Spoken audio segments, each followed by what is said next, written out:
The night before deployment, the house was unusually quiet. He stood in the living room longer than necessary, not because he had forgotten something, but because he wanted to remember everything. The faint creak in the floor near the hallway.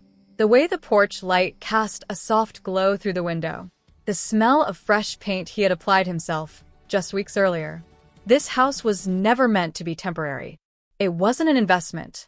It wasn't a backup plan. It was the reward he promised himself after years of service and missed holidays. Before leaving, he did everything right. HOA fees were paid months in advance.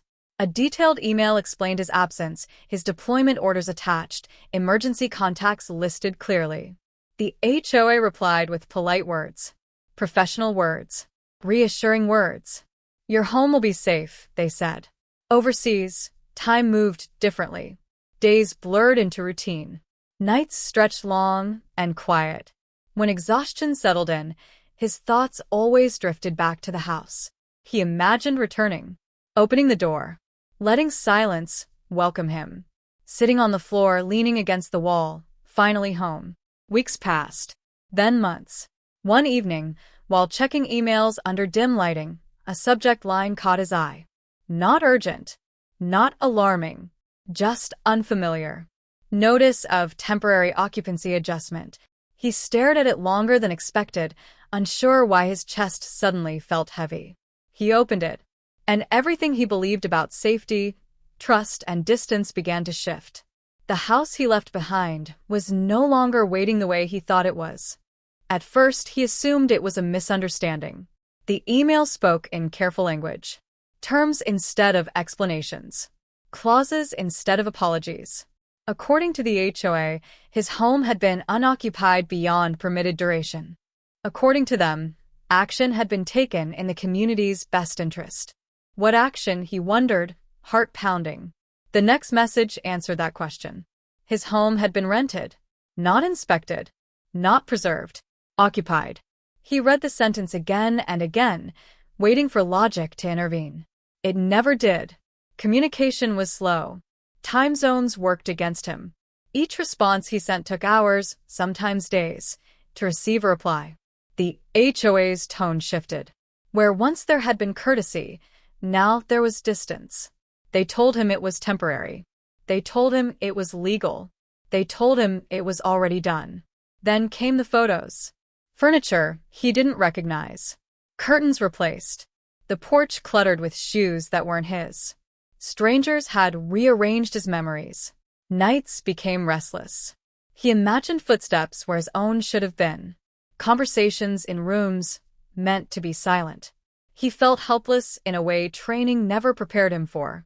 This wasn't a battlefield. This was worse. Because he couldn't respond with urgency. Only patience.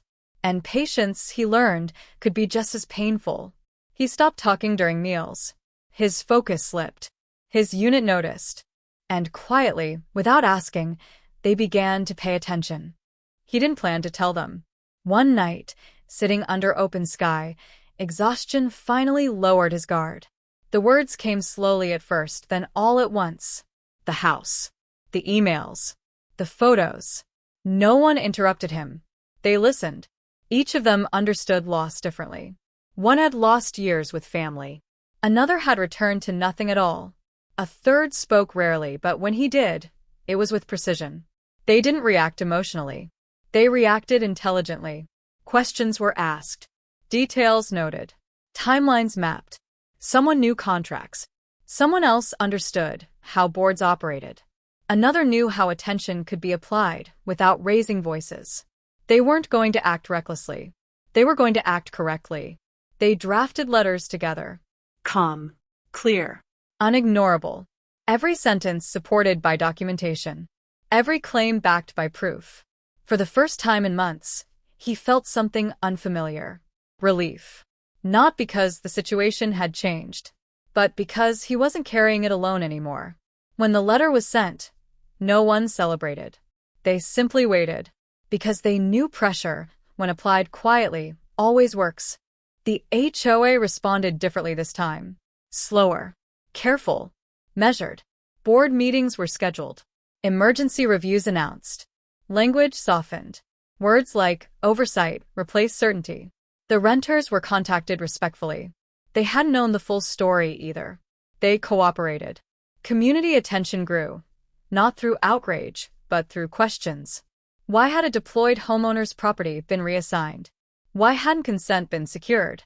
Why had protections been ignored? The HOA delayed, then adjusted, then requested discussions.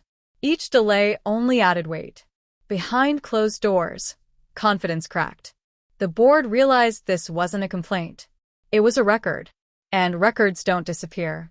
When the emergency decision was announced, he read it slowly, breath steady. They would reverse the action. They would compensate. They would amend policy. Not because of fear, but because they were wrong. And finally they knew it. The day he returned, the house looked familiar again. Empty. Quiet. Waiting. He stood at the door for a moment longer than necessary. When he stepped inside, nothing dramatic happened. No speech. No announcement. Just stillness.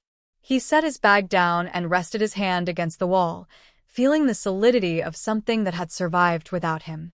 On a video call, familiar faces watched silently. No chairs. No yokes. Just understanding. The HOA sent formal apologies. Compensation followed. Policies changed. Not for him alone, but for those who had come after. Later that evening, he sat on the porch as the sun faded. Home hadn't been reclaimed through anger. It had been restored through patience, unity, and people who refused to look away. And that, he knew, was strength of the highest kind.